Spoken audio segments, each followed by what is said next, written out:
On behalf of the Chief Labor Officer, Acting, and my colleagues, good morning and welcome to today's webinar.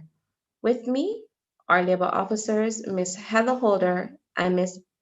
Donna Bess Frederick, who will be assisting me in answering the questions posted in the question and answer chat box.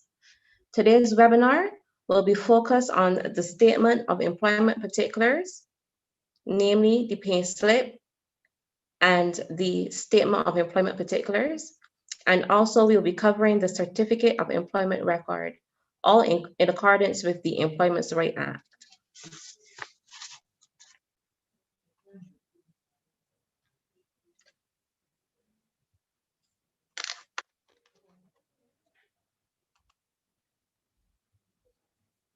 Just give me a moment to present the presentation to you.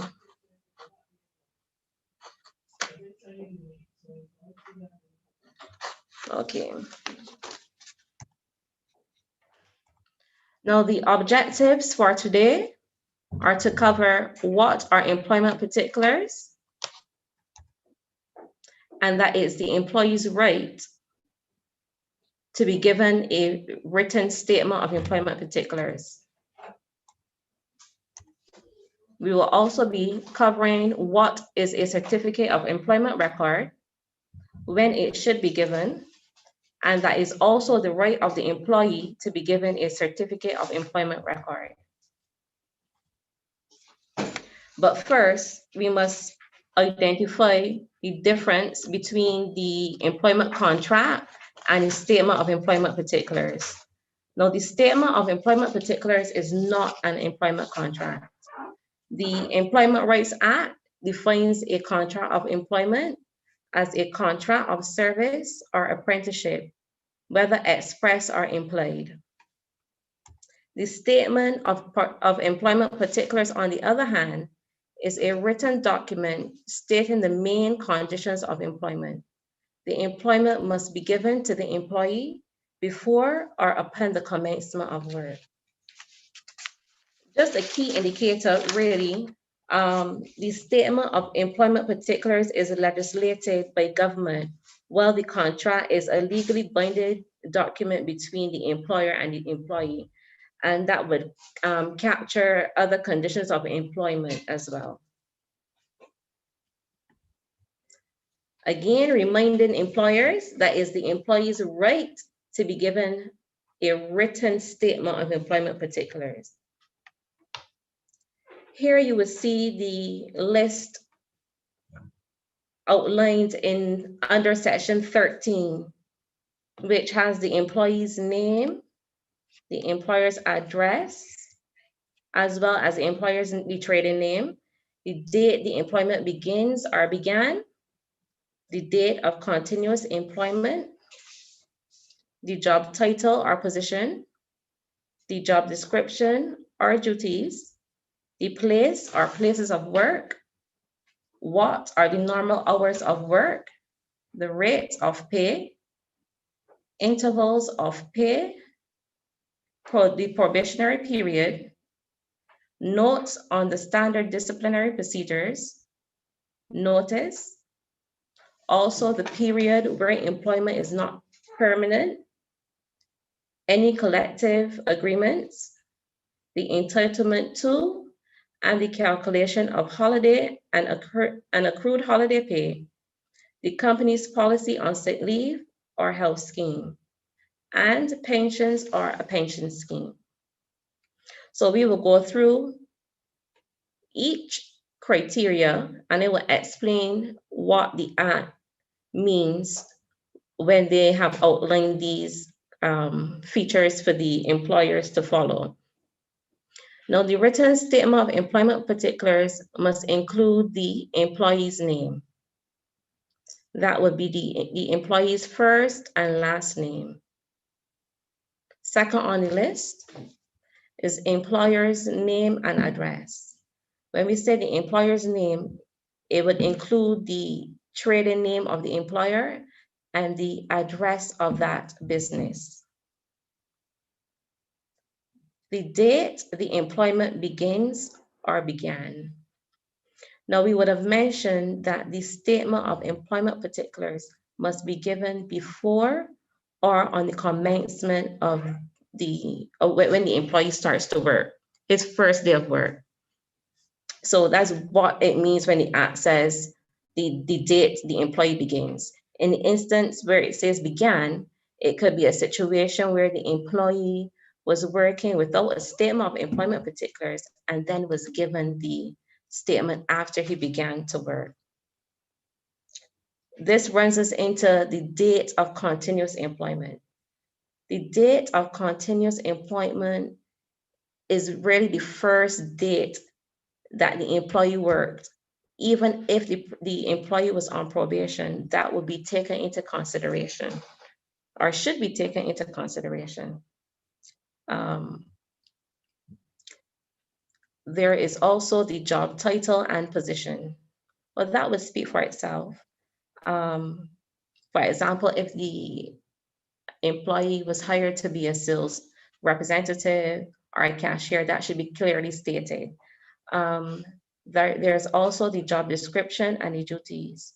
So that would go back into the job title as well. So if you're going to have a sales representative, the job descriptions should reflect those on that particular job. Place or places of work. You may have a business with one location. So you will use that one location. However, the business may have other places of work, other locations. So if that is the case, it should be clearly stated where the employees should work, which section, department, where they will be able to carry out their regular duties. That should be clearly stated. The normal hours of work. For example, that would be starting 8:30 to 4:30. Those should be clearly outlined and should be also identified in the contract of employment. The rate of pay. Let's take, for example, a shop assistant working at 6.25 hourly. 6.25 hourly, that would be the rate of pay. Another example would be an employee working for $50 a day. That is what is the rate of pay. The intervals of pay, let's go back to the shop assistant working at 6.25 a day. 6.25 hourly, sorry. So they will work 6.25 hourly, but would receive their wages at the end of the week. So the intervals of pay would be weekly, bi-weekly, or monthly. So you will see the difference where you talk about the rate of pay, where is the scale, and the intervals at where the employee would receive his or her wages. Probationary period. We would have touched briefly on probationary period to be included into the continuous day of employment. However, if there is a period of probation, that should be clearly stated. For example, how long it would be, if it would be 3 months or 6 months, and if there is any pay difference during the probationary period. Some companies would start persons a little lower during the probationary period. So that should be clearly identified and outlined in the statement of employment particulars. The statement should also include any notes on the standard disciplinary procedures. However, these procedures should be in accordance with the fourth schedule of the Employment Rights Act. Now, you can't put everything into the statement of employment particulars covering the disciplinary procedures, but what you can do, the notes can refer to if the company has a handbook or a policy document pertaining to the standard of disciplinary procedures, which outlines, for example, who the employee can state a matter of grievance to. It should really have all of those procedures set in place in that policy handbook. Notice. Notice should also be stated where an employee is obligated to give and entitled to receive in respect of termination of his contract in notice in accordance with the Employment Rights Act. Some companies do give persons more notice where that would not disadvantage the employee. However, notice should never be lower than what the person will be entitled to under the Employment Rights Act. And that can be found under Section 22.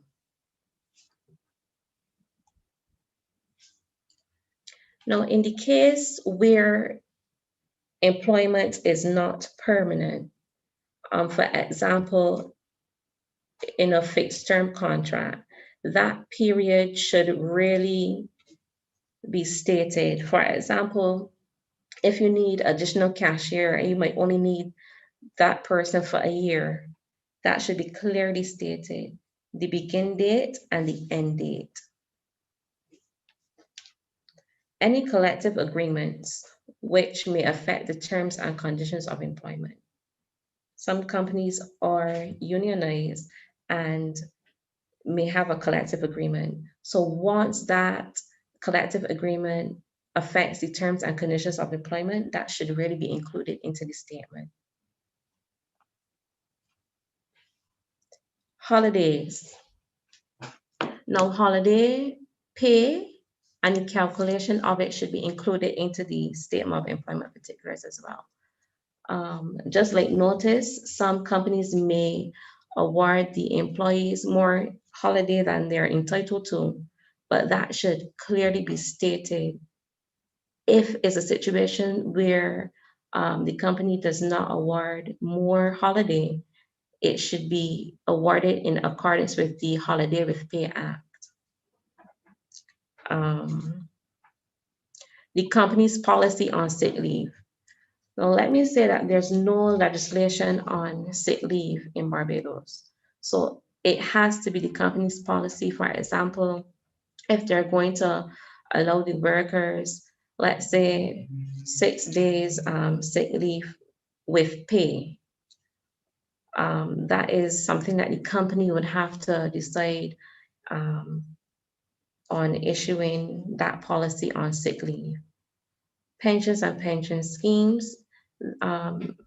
Most pension schemes you will hear now from Sagicor or Guardian Life, those are options that the employers can put in place for their employees. So that really brings us to the end of the statement of employment particulars. Feel free to post your questions in the question and answer chat box so that Ms.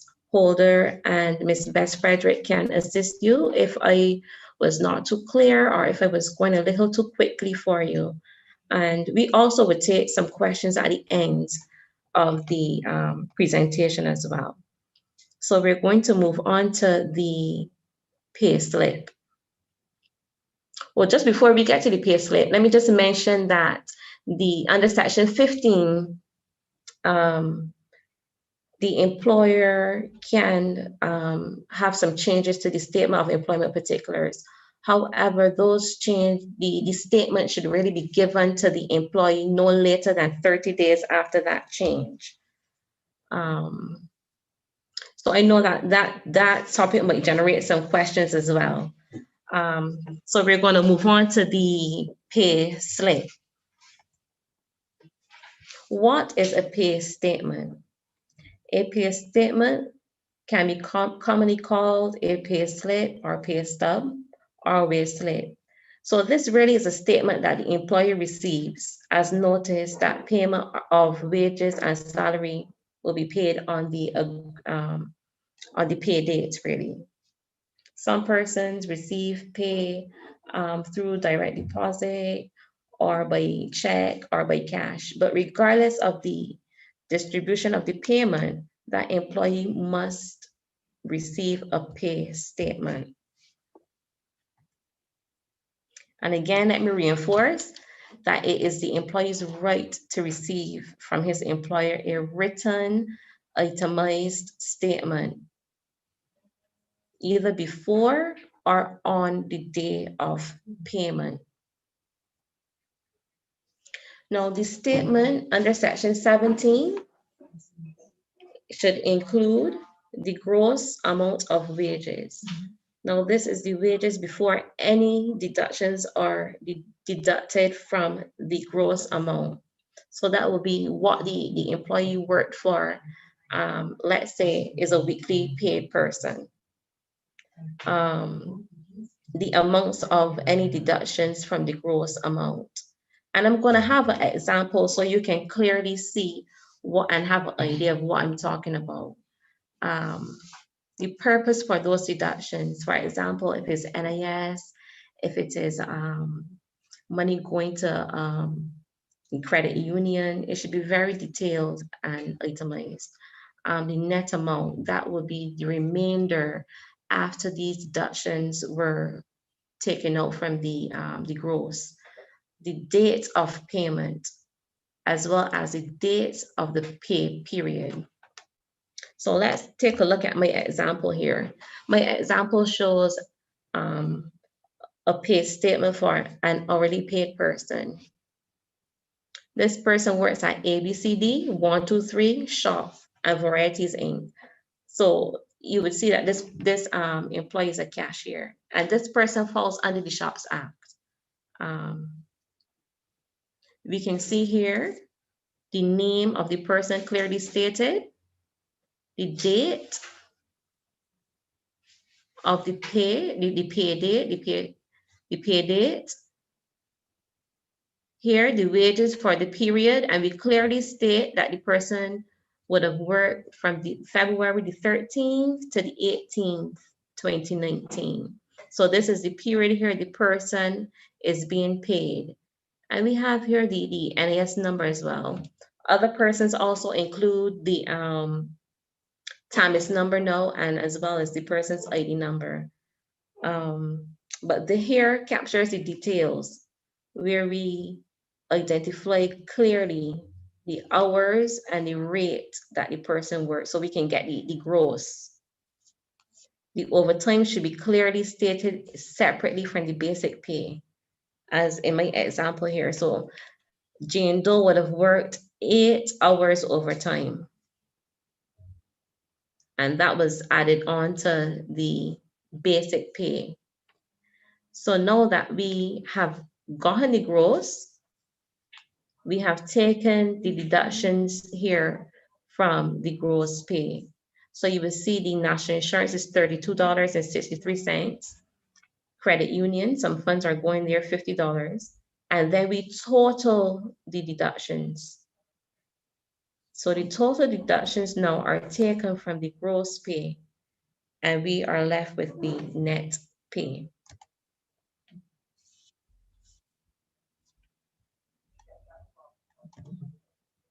So under section 19, gives the employee the right to make a complaint to the tribunal if he or she does not get a statement of employment particulars or an itemized pay slip. Section 19 also allows the employee to make a complaint to the tribunal if the statement of employment particulars or itemized pay slip does not comply with what is required. Now, what is key to for employees to remember that these complaints should be lodged within 3 months of the offense. That's very important. The certificate of employment record is captured under section 23. Where a contract of employment has ended, it is the right of the employee to be given a certificate of employment record. Now, when the Act speaks to the ending of the contract of employment, this can be done through either the employee resigning, even if it's a resignation, or if it is a dismissal. So when the contract has ended, regardless of the termination reasons, the employee must be given the statement of employment particulars. And that certificate of employment record should be given to the employee no later than 14 days after the termination of employment. If it isn't given, then the employer is in breach. The certificate of employment record should include the name and address of the employer, the nature of the business, the period of continuous employment, and we would have touched on this in the statement of employment particulars. Remember, that would include any probationary period. And also the capacity of employment immediately before the end of the employment. Now, to have a better visualization, I also have another example of what the certificate of employment record should look like.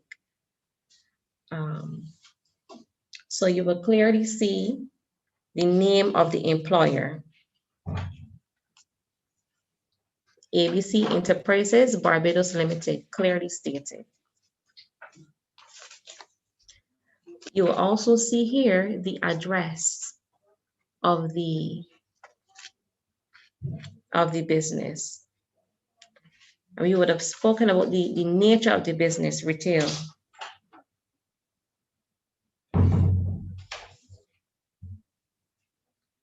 And then we have here the name and address of the employee, Jane Doe, who lives in Jackson Hill, Christchurch.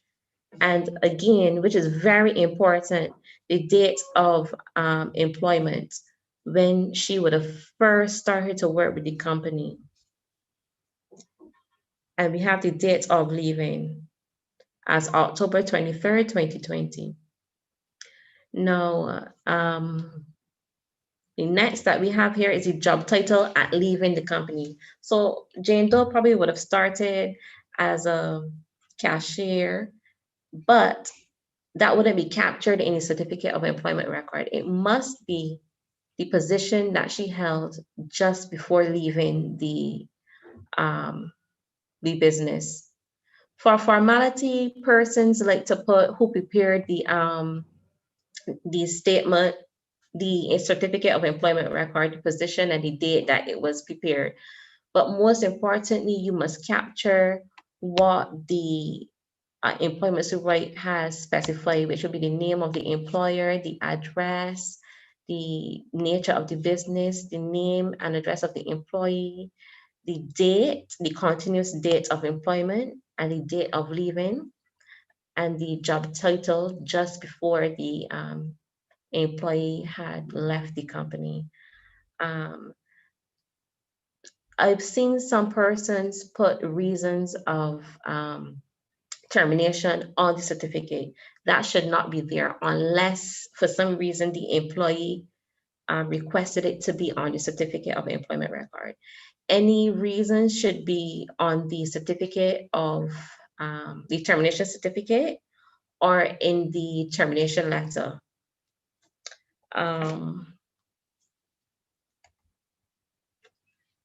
Under Section 25, it allows the employee to make a complaint to the tribunal if he or she does not receive a certificate of employment record. An employee may also make a complaint to the tribunal if the particulars are untrue or inadequate. And this could, for example, in the case of continuous employment, from what I've seen, that seems to be brings a lot of contention at the end of employment, which stems around the probationary period as well. And like the pay statements, the complaints must be presented to the chief labor officer within 3 months of the offense. There was a question posted. Let's just go back to the contract of employment, really. The question is, what's the difference or what makes a person an employee? And that information can be found in the first schedule of the Employment Rights Act. So that is almost the back of the app, the first schedule. And that first schedule will outline the criteria or the factors to be considered when determining if there is an existence of a contract of employment. So some things that you may want to ask yourself, who sets the hours of work? Who brings the tools? Who to have the job done? Is the employee entitled to any holiday? Those are things that help to determine if there's a contract of employment there. If I'm not clear on that, you can always ask for further clarity and I will try to assist. But now I would open up the floor for some questions. Just give me a second to see some of your questions, or you can raise your hand.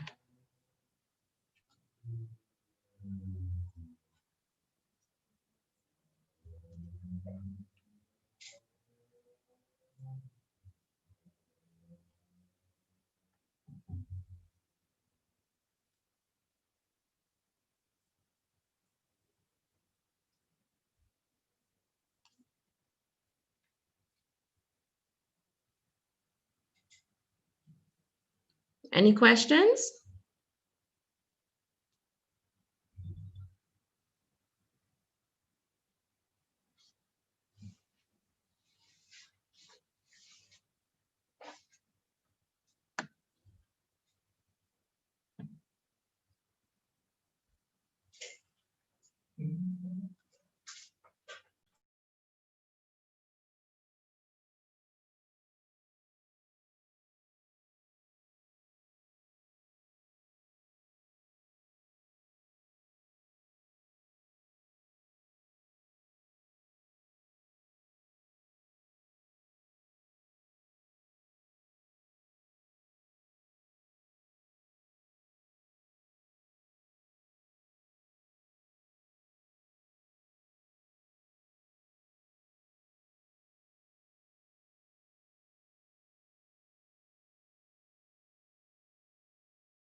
Hello?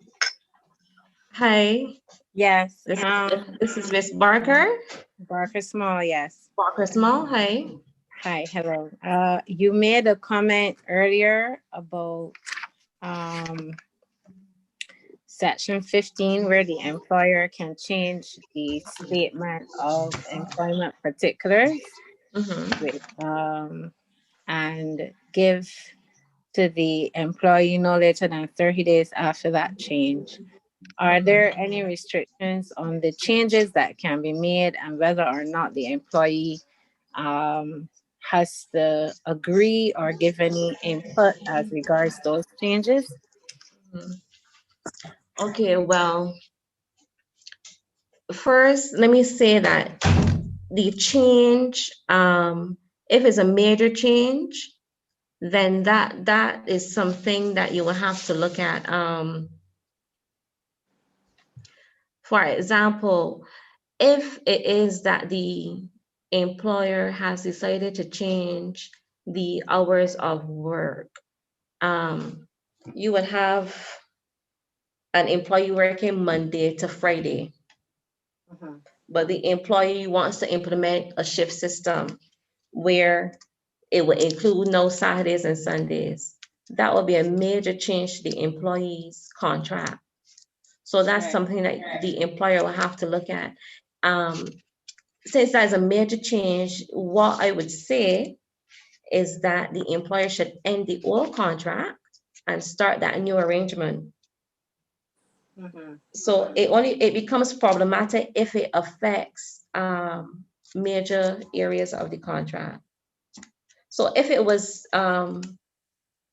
let's say, a change to the grace period, that's not a major a change to the contract,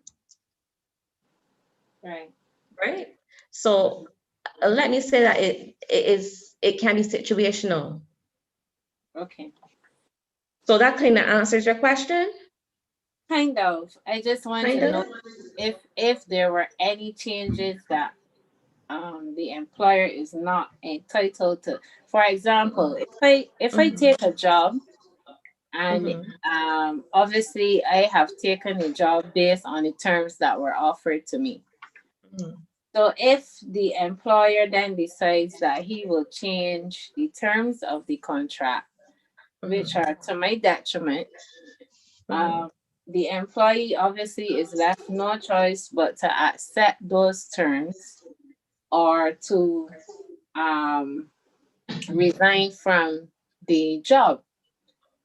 So I am wondering mhm, if there are any particulars related to those changes and what changes can be made, and if the changes are major, as you have said, what mhm, steps the employer needs to take to ensure that there is no threat or no prejudice or bias to the employee. So, for example, you just said that the employer could end the contract and start a new one, but we know that that has other repercussions for mhm, national insurance benefits and things like that. So, I just wondered mhm, from your office's point of view, mhm, um, or legislation, statutory, what mhm, changes the employer can make and whether or not the employee is mhm. entitled to have any say or any agreement as regards the changes.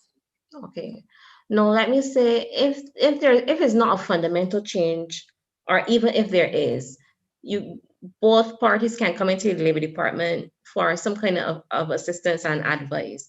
Um, but you would have mentioned in terms of like the eligibility for severance and so on. So when I say end the contract, yes, it will be expected that you will receive your severance entitlement, and you will start fresh. You will be paid Right.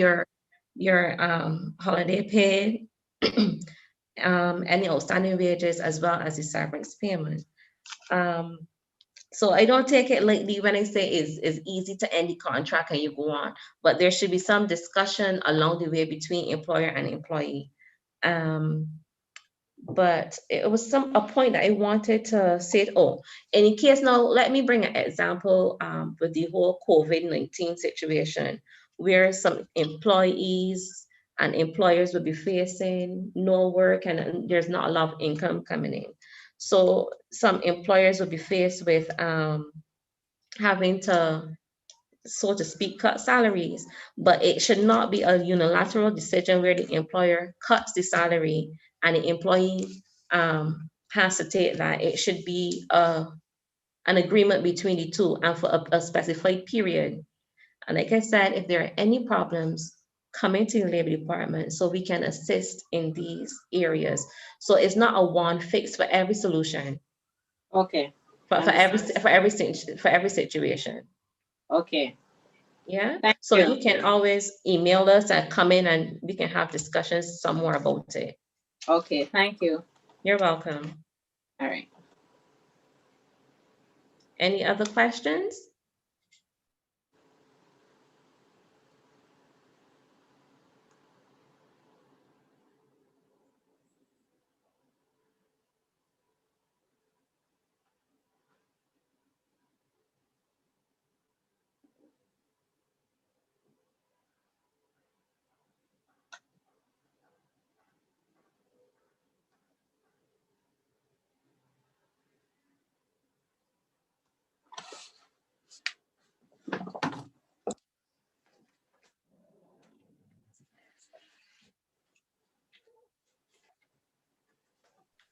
No other questions for me?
No questions posted in live chat?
Hello, good morning.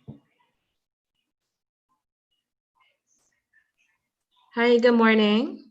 Yes, based on the is question that was asked previously, what if about changing the contract and the employee would have to get the information in 30 days? What if the employer and the employee can't come to an agreement because after the contract, the employer has made the changes to the contract and the employee is sticking out that um, but that was not what I agreed to. Let's say change of location.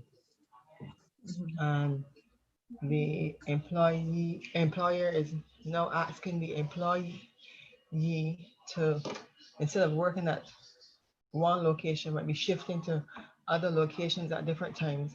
And that may seem impossible for the employee, which because of transportation, might have children. So one central location would have been better. And that was initially in the first contract. Then how can this problem be resolved?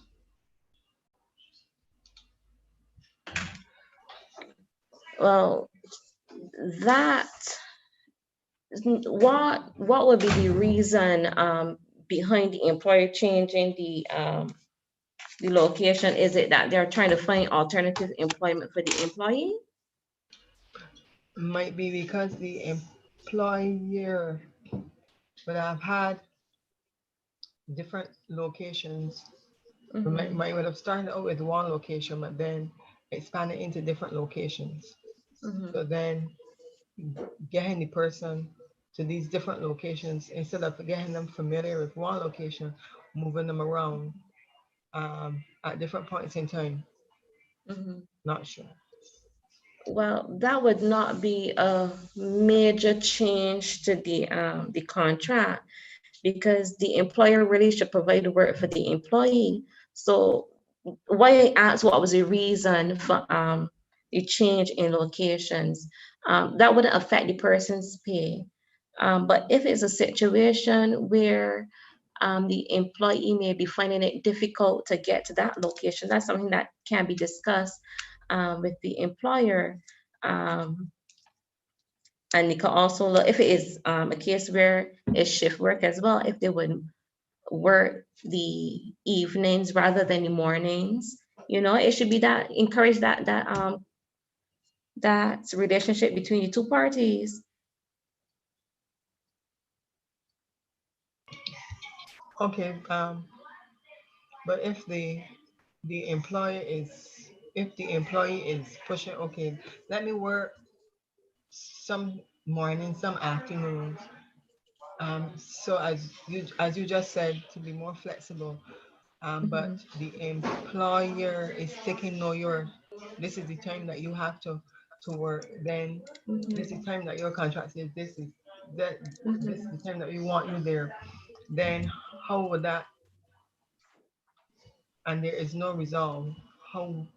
Because the employer is not budging. Then what recourse would the employee have? The thing about it is that, as I said, that's not really a fundamental change. So it will be expected that the employee would report for work. Okay, thank you. Yeah.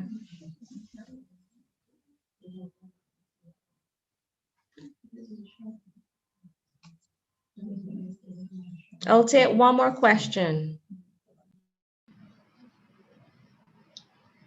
Hello. Hi, good morning. Hello. Good morning. Can you hear me? Yes, I can. Hello. Hi, Miss Welch. Hi. This is Angel Hi. Knight. Hi, Miss Right. Knight. Hi. Right. Good. I want to say something though. Okay. It can be a fundamental change to the contract of employment, depending on the factors. I want to go back to say that at the beginning, when you are having your interview with your employer or your potential employee, you might want to indicate at that point the different places or that the fact that you propose to expand your operation. You may not know at that point in time, and you may have the one location that the participant mentioned to you, that one location. But yes, you can employ the person, contract of employment. You can amend that contract from time to time in writing, all right? But where it comes to any unilateral, any fundamental change, you cannot do so unilaterally. There is case law that exists for Barbados that speaks to these things. So what is fundamental for me may not be fundamental for you. So shift hours. If we never agree to shift hours, suppose I have a job somewhere else. Suppose I have other responsibilities, and there's local case law that speaks to that. That could be a fundamental change and a unilateral change. You therefore now have to renegotiate that contract with the employee. Suppose they have two jobs, your job might not only be their source. You see, so it can be You're correct. fundamental. And it can be a breach You're of contract. correct in that example. You're correct in that example with the change and shift. And it can be, that is right. It can be a breach of contract, and therefore then you have to allow the employee to terminate the contract because it's a breach of contract. That is not the contract they signed up for. Remember, contract is mutual between two parties. Between these two parties, correct. Between two parties. It benefits both parties. No one should be oppressed. No one should have an upper hand over the other person in that contract of employment. All right? So no power struggle in your contract. Yes, you're welcome. Take care. All right.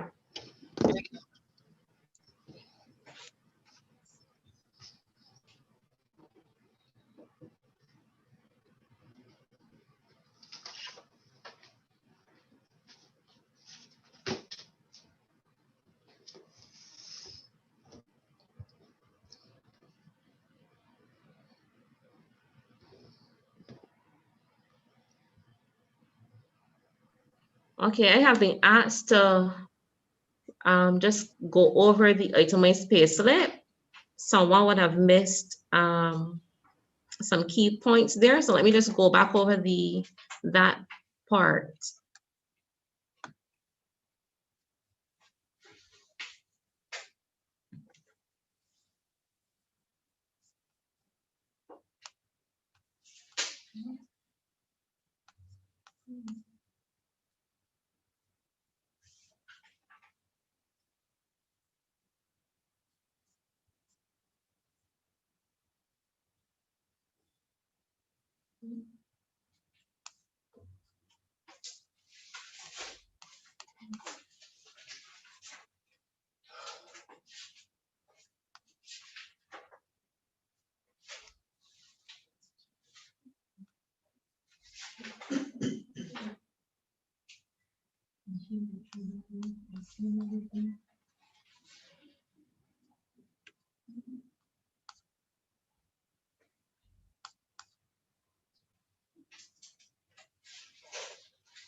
Okay, we have the itemized payslip here. You would see the date the employee was paid, as well as the period that the wages for the period paid. We also have the details of the basic and the overtime pay. We would have discussed the gross pay is the amount before the deductions are taken out. We also have listed at the very bottom the deductions, the NIS, deductions to the credit union, and the total of the deductions. And at the bottom, we have the net pay.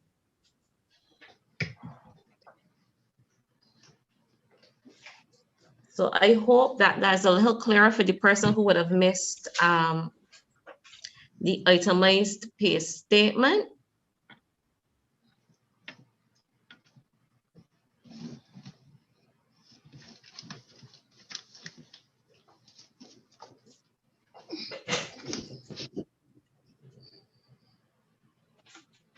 Which can be found under section 17.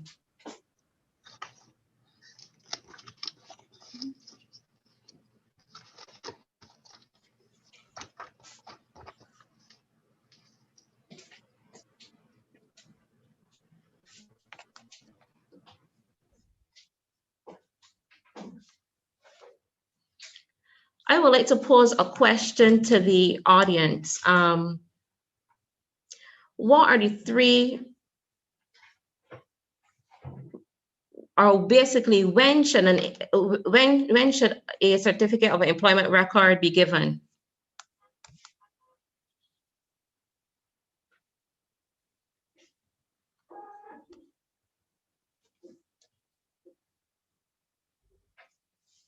I would have listed 3 reasons of termination. Can anyone remember those?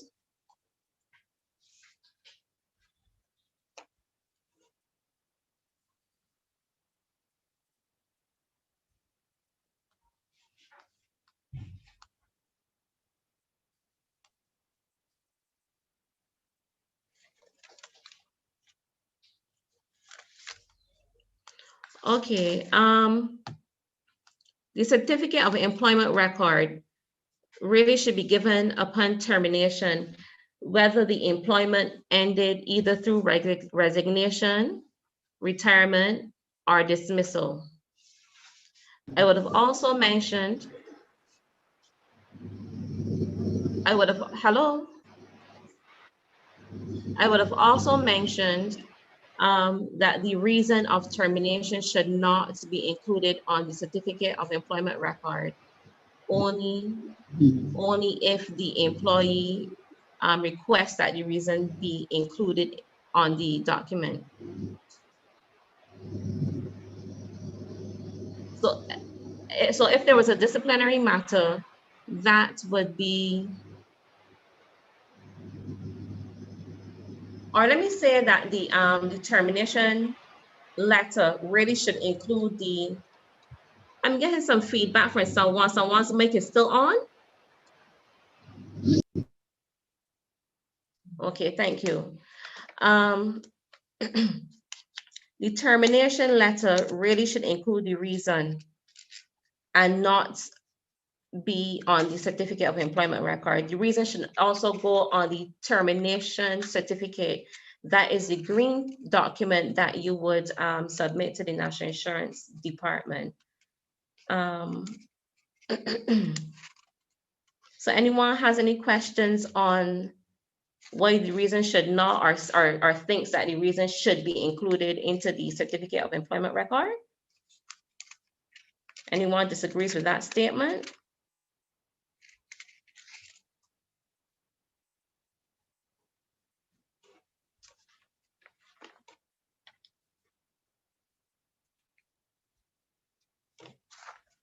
We would have talked about the probationary period. Has anyone experienced a situation where their continuous employment did not include the probationary period?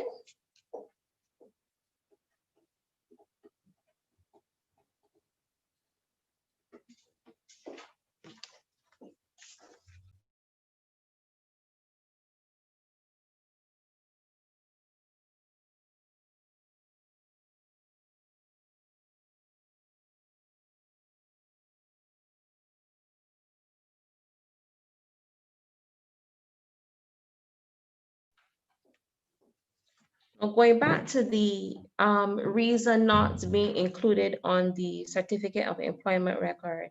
For example, if the employee was terminated for a cause that cause would not be included. We would not want to prejudice the person for opportunity for future employment. That's the main reason for not having that reason of dismissal included on the certificate of employment.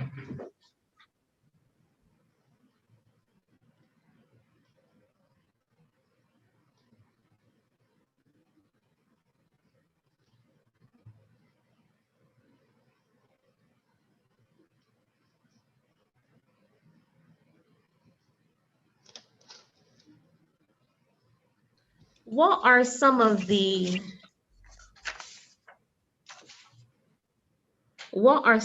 other conditions that will be captured in the contract of employment and that wouldn't be on the statement of employment particulars?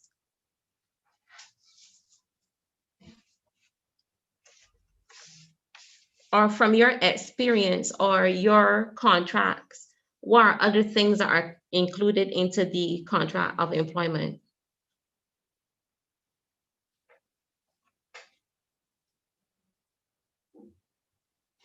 Anyone can answer.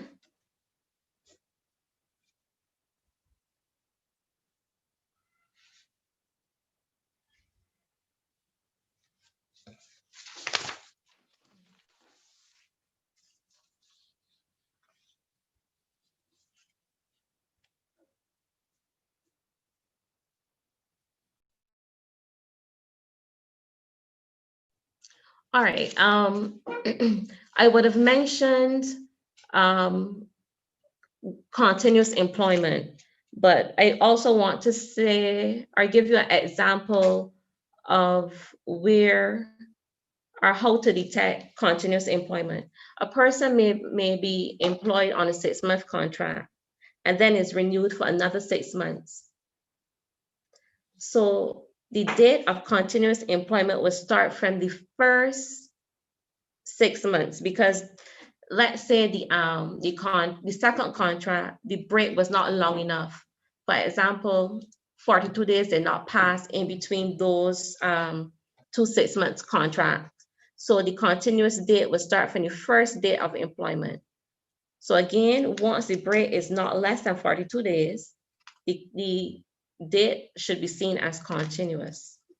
Anyone disputes that or has any other reason for not thinking that it's not continuous?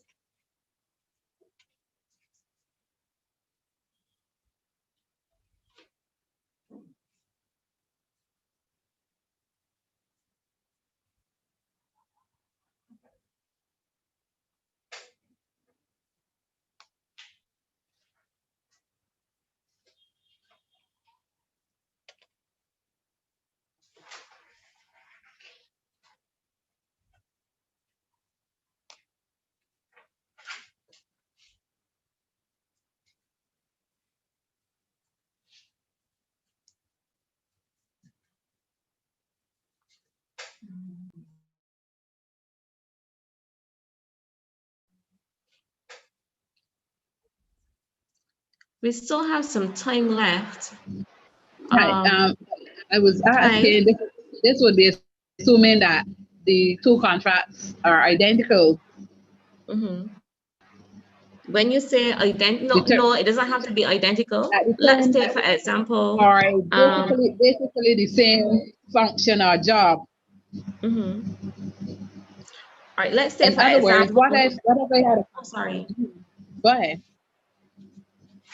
Okay, let's say for example, if you would have started to work with the company as a cashier, but they say, well, for the first 6 months, Sandra seemed to, she got the hang of it. Maybe we can have her to work as receptionist. Although it's not in the same position, it's still continuous. Okay. Yeah, it will still be continuous. All right, let's say for example, you have been promoted, you're still employed, you're working as a sales representative, and you were offered a position as a sales manager. Your continuous employment would end, or it would continue? It will still continue, but you're saying that as long as the second contract is done within 42 days of the first one, is considered continuous. Continuous, yes. And that can be found in under Section 4 of the Employment Rights, Section 5 of the Employment Rights Act. Yeah. So once there's not a big break, more than 42 days, it was continuous. Okay. Now going back to Sandra, are you finished? Yeah, I'm finished. Thank you. Yeah, you're welcome. Now on the matter of payslips, in the spirit of maintaining good relations in labor administration, it is necessary that employers and employees accept their responsibilities and be aware of their rights. These three things, particular statements of employment particular and the certificate of employment record, are fundamental elements for both parties.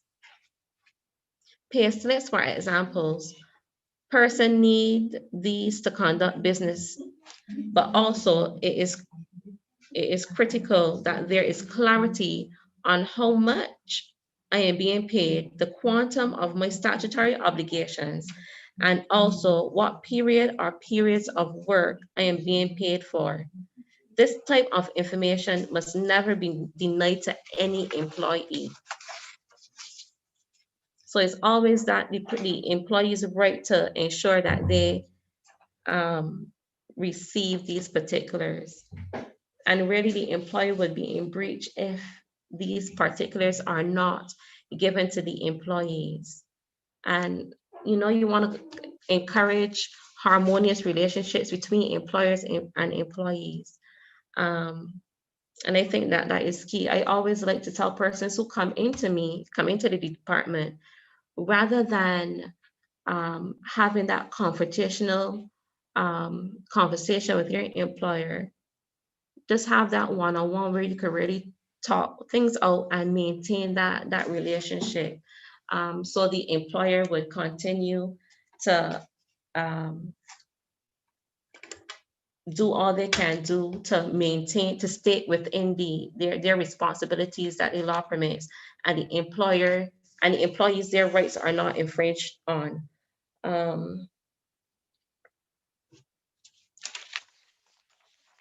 So I hope that everyone, if you're employers here, that everyone should have been doing the right thing and giving the employees their pay slips.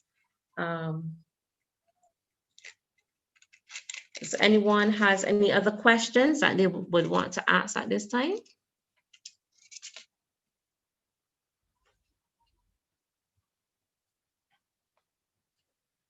Going back to, there was a question on taking a pay cut. As Ms. Knight would have said, there should be no unilateral changes made by either party. I would have made mention to the COVID-19 situation where some persons may be asked to take a pay cut. If there is once there's agreement between the two parties, that that period the employees will be taking a pay cut, it should already have an end date, because then that can pose problems in terms of the employee accepting that they would take a pay cut for the end of the life of the contract. But that period really should be stated, how long that pay cut would be for. Ms. Downs, you have a question? Yes, I do. Okay. My question is on vacation pay. Okay. If you have a company, an employee, and their pay is made up of basic salary and a portion is productivity, when you're calculating the vacation pay, in terms of the productivity aspect, how or what is the benchmark in terms of what you should consider in calculating the vacation pay? Now, when you say productivity, what do you mean? So they work like based on a job basis, and they're paid based on the jobs they do monthly. So therefore, their pay varies every month. So this is something like commission, you would say? More or less, yeah. More or less, right. So that commission or that productivity pay should be included into the calculation of holiday pay, because that makes the Yeah, I know it person's should be basic included. wage. Okay, so right now they only consider 6 weeks previous to the vacation day, and I don't think that is correct. So I'm trying to figure out how much of it should be considered. Okay, let's for example, give me your start date. So this is going to bring out the importance of your continuous date of employment. It also affects how your holiday is calculated. So when you would have started with the company, just the month, Let's say the month and the year. August 2016. Okay. So how many weeks you're entitled to? 3. Okay, because you have not yet reached 5 years. Yeah. Correct? Good. So you're receiving 3 weeks.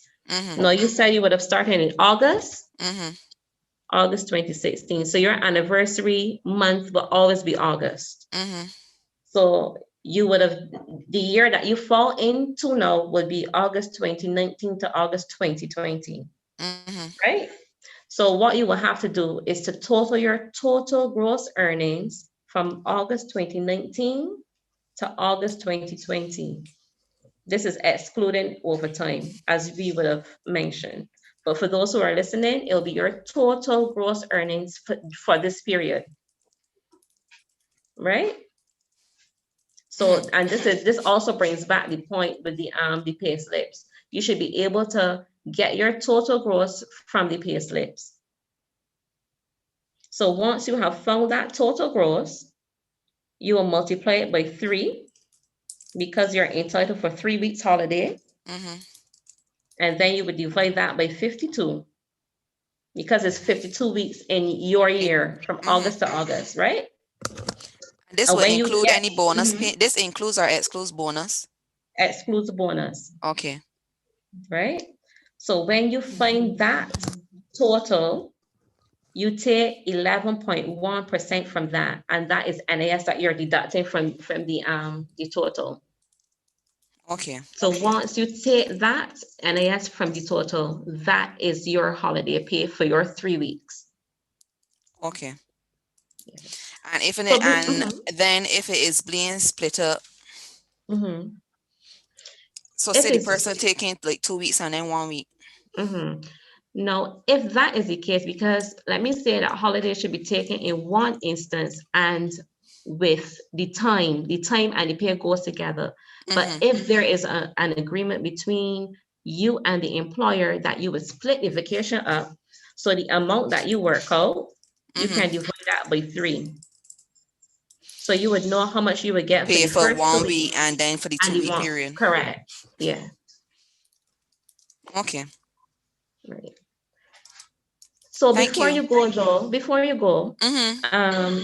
let's say if you had layoff in between that period, it would affect the pay because there'll be no No total gross, earnings. no earnings coming in from that for that period.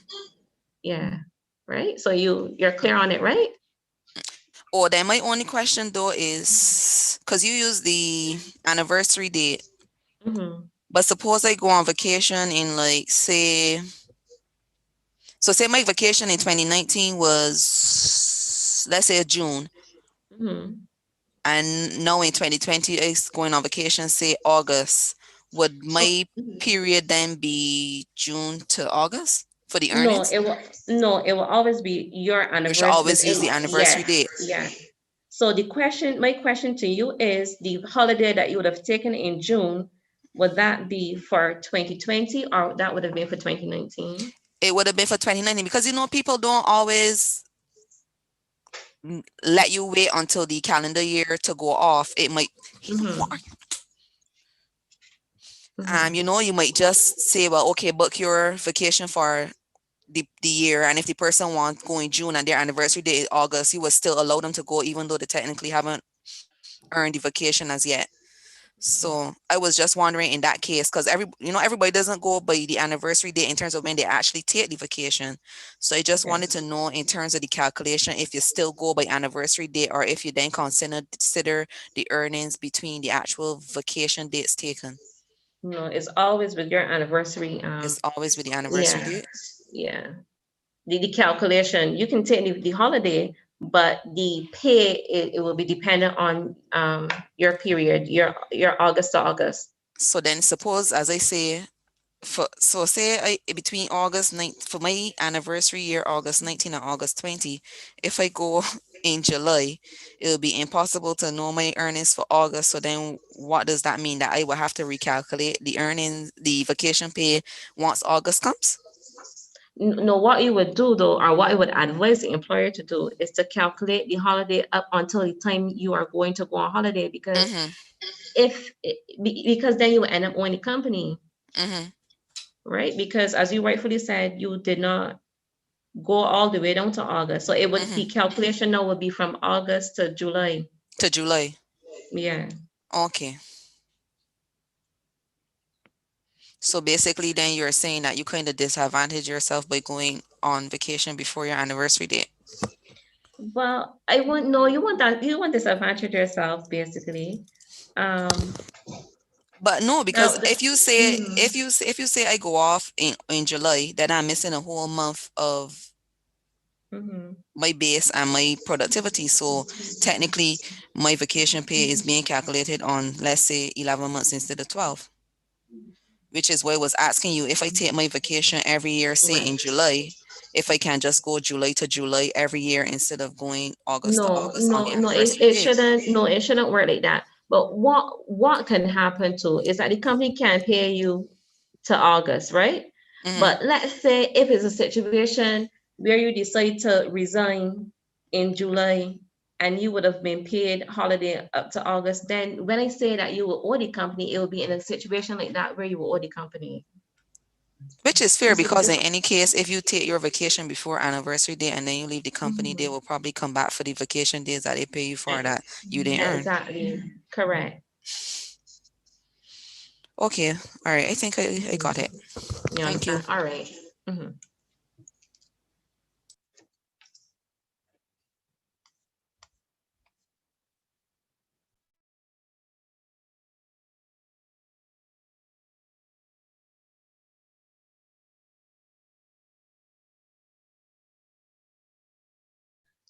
Any more questions?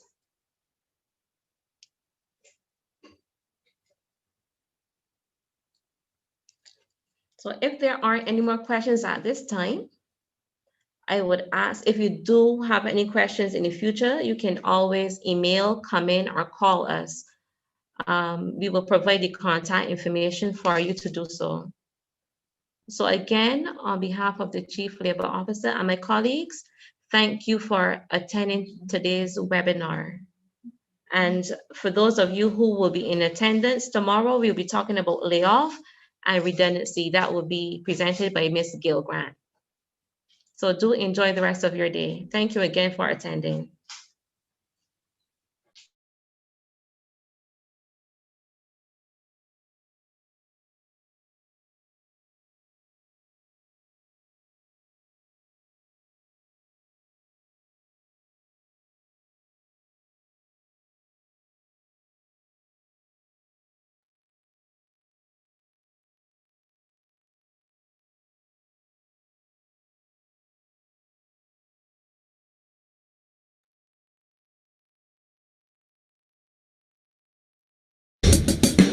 We can dream because there is where it all begins, with a step, knowing we can do it. See the light, it's time to realize our potential to grow, to be whatever we dream. Focus on our goals, to be the winners with science and technology. Together we can go far. Pride and industry, that's our motto. So getting qualified, we can go far. We've got skills, we can compete, develop, train, innovate. Come on, be unique.